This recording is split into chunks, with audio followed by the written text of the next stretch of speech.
The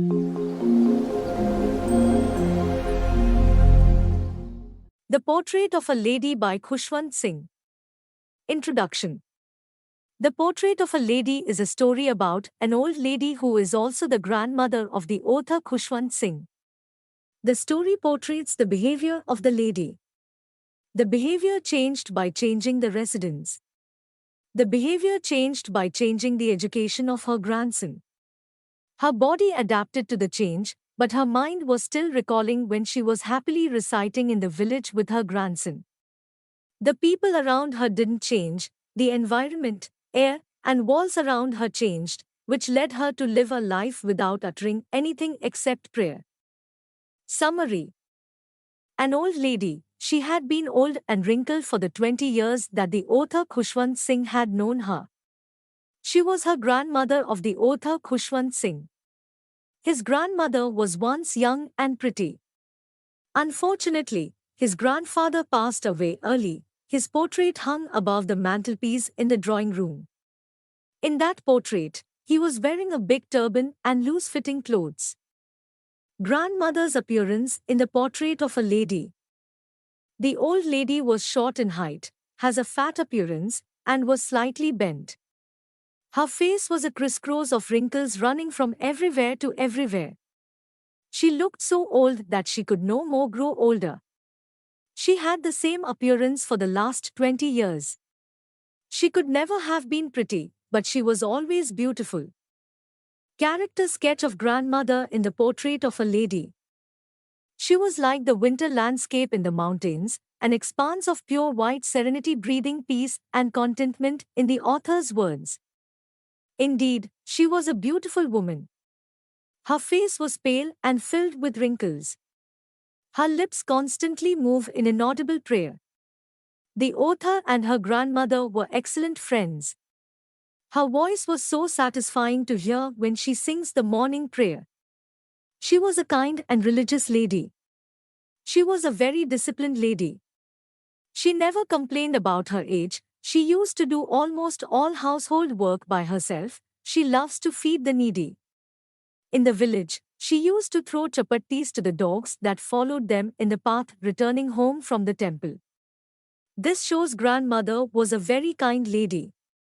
She was also disciplined as she used to wake up his grandchild, make him sing the morning prayer, and walk him to the school because the temple was attached to the school. She was not very fond of modern education. For her, remembering mantras, prayers, and classical songs were the most amusing things. But she never stopped her grandchild to stop his modern education in the city. The tragic change. When the author Khushwant Singh's parents were comfortably settled in the city, they called Khushwant Singh and her grandmother. That was a turning point in their friendship. Although they shared the same room, his grandmother no longer goes to school with him. The author used to go to an English school on a motor bus. There were no dogs in the streets, so she started feeding sparrows in the courtyard of his city house. For some time, grandmother continued to wake him up and get him ready for school. When he came back, she would ask him what the teacher had taught him. He would tell her some English words and little things of Western science and learning, the law of gravity, Archimedes' principle. This made grandmother unhappy. She could not help her grandson with his lessons anymore. She did not believe in teaching in English schools. She was distressed that there was no teaching about God and the scriptures. Breaking of the common link. When Khushwant Singh got admitted to the university, he was given a room of his own. The common link of friendship was snapped. Her grandmother accepted her seclusion with resignation. She rarely talks to anyone. She recited the prayer from sunrise to sunset in such a low voice that she could only hear, and hands were busy spinning a string. Only in the afternoon, she relaxed for some time to feed the sparrows. She used to break the bread into small bits and spread them into her veranda. Some sparrows even sat on her head, but she never shooed them away. It used to be the happiest half hour of the day for her. Nothing excites her more than feeding sparrows. She was really kind towards the needy. Grandmother's silence. When Khushwant Singh decides to go abroad for further studies, he was sure his grandmother would be upset. But her grandmother was not even sentimental. She came to leave him at the railway station but did not talk or show any emotion.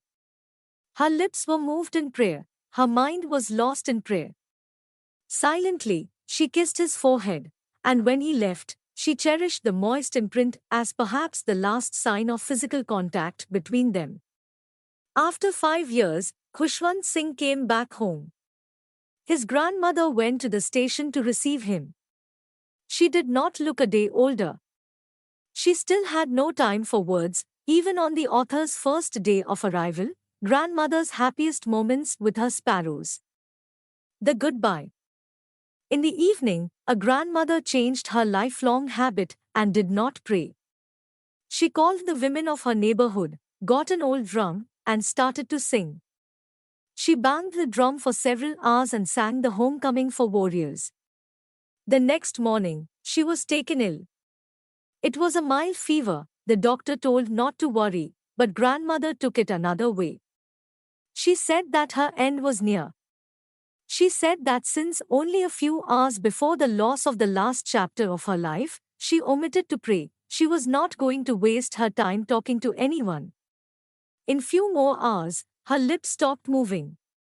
A mild pallor spread on her face, and now she was no more. The author and his parents lifted her off the bed, laid her on the ground, and covered her with a red shroud. In the evening, when the author went to her grandmother's room, he saw all over the veranda, and in her room right up where she lay dead and stiff wrapped in the red shroud, thousands of sparrows sat scattered on the floor. There was no chirping. The author's mother fetched some bread for them. She broke it into little crumbs, the way his grandmother used to, and threw it to them. The sparrows took no notice of the bread. When they carried grandmother's corpse off, the sparrows flew away quietly. The sparrows not only come to eat the bread, but they come because of the love and affection that grandmother had toward them. It does not matter human or an animal or a bird, the pain of losing someone is the same for all.